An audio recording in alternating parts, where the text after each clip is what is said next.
the end of the day for the kiddos. It's just after 8.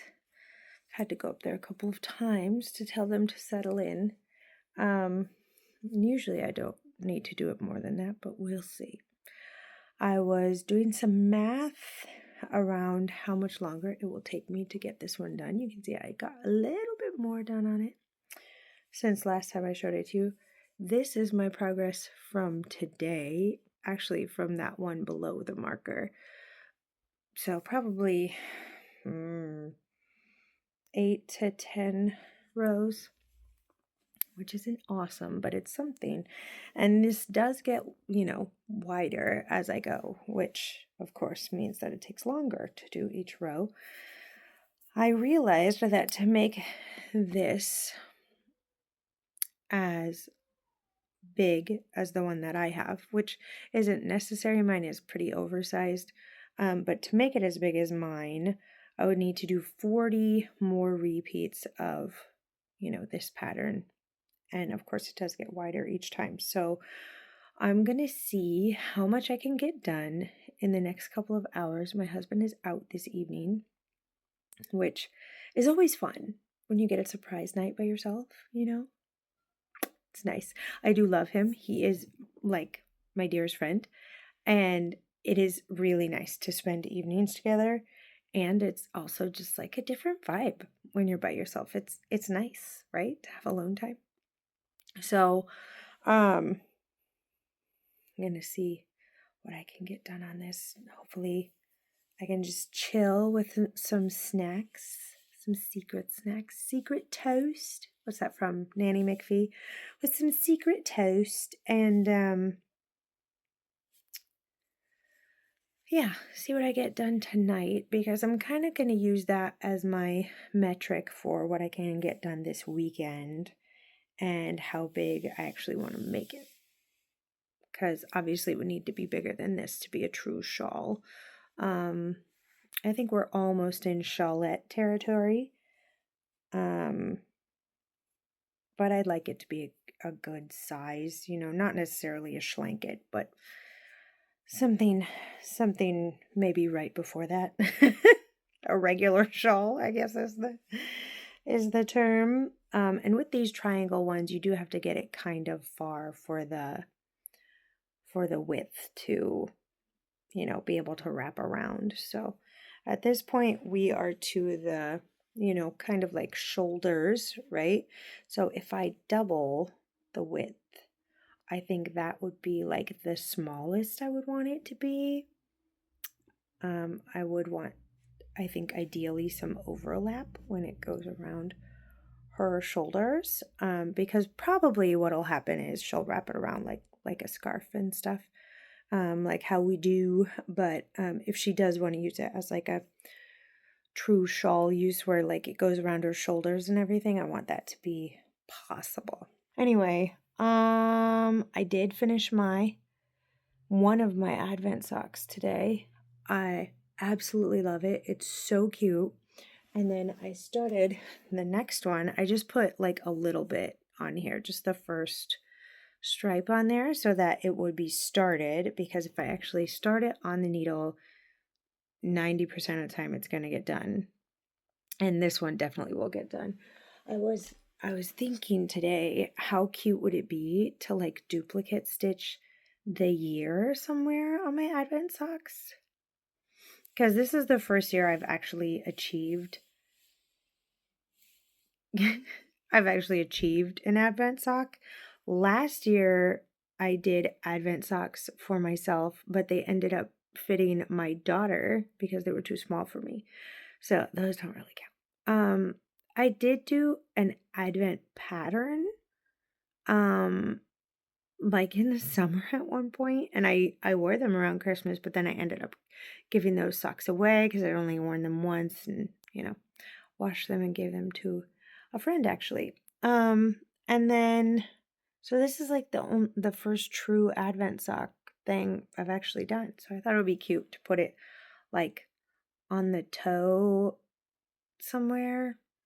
I don't know, still thinking about it.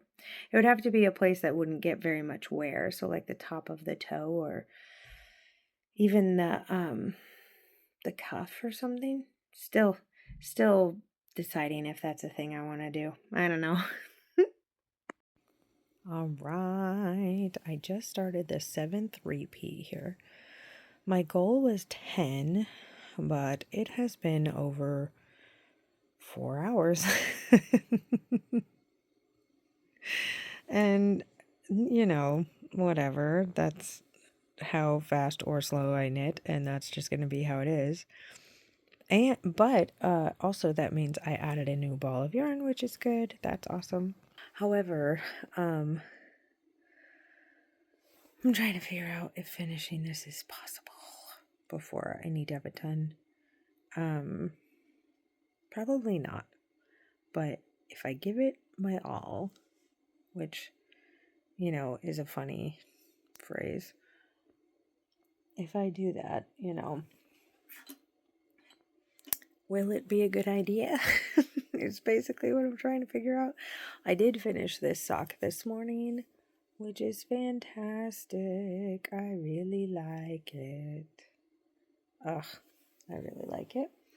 But that also means I have 2 finished socks and a bit. So I have a finished sock and a bit there, and I have my Advent sock finished and a bit over on the table in my front room, and that's just funny to me that I keep knitting socks that way.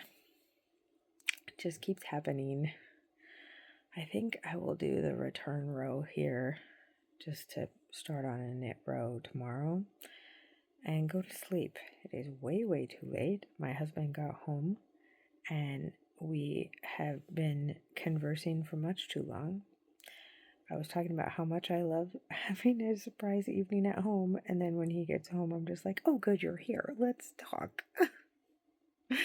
So, it's okay. Tomorrow's the weekend. We don't have anything to do out, I don't think. At least I don't. And so, it's going to be good stuff.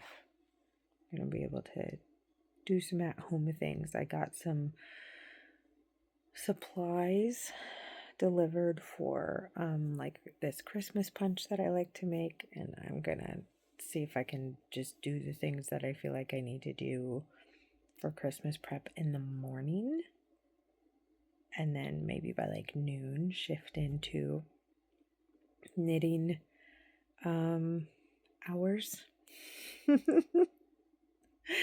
Oh man. But yeah, when you get close to Christmas and you realize like there just are not enough hours in the day for you to do all the things that you would like to do before the holiday. So you would think that I would sit down and make some, conscious decisions about what I can and cannot get done. But I don't normally do that, even though I know that some of it's impossible. I just keep trying to do it all because my brain finds it unacceptable to cut things out.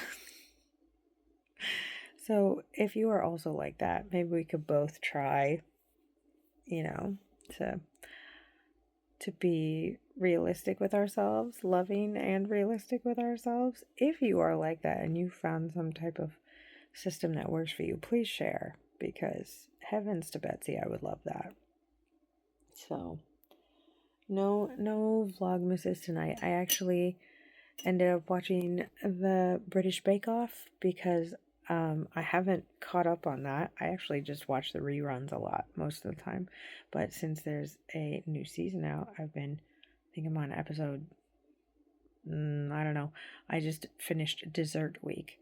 And because I've realized that I knit more or faster or whatever when I'm not watching knitting content. I think maybe because I feel like I have to look at what people are showing, or like a lot of the podcasts I watch are like friends of mine. Some of them I've never met in real life, but they are my friends and I want to support them and like see their projects and cheer them on, and even just support their channel and watching. And so I am watching the video. So if it's not vanilla knitting, I don't go as fast, I think. But if it's, you know, the British Bake Off, I can look away while they're, you know, making a meringue or something. So, yeah. So maybe it'll be a Bake Off weekend.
Thing that I got for maybe a year ago and be able to seal off these caramel sauces. This is a blue jar, so that's why it looks kind of green. And I have my little booklet, so I'm going to read that while it's charging. Oh, that's funny, that's a coupon. And hopefully it'll work out really well.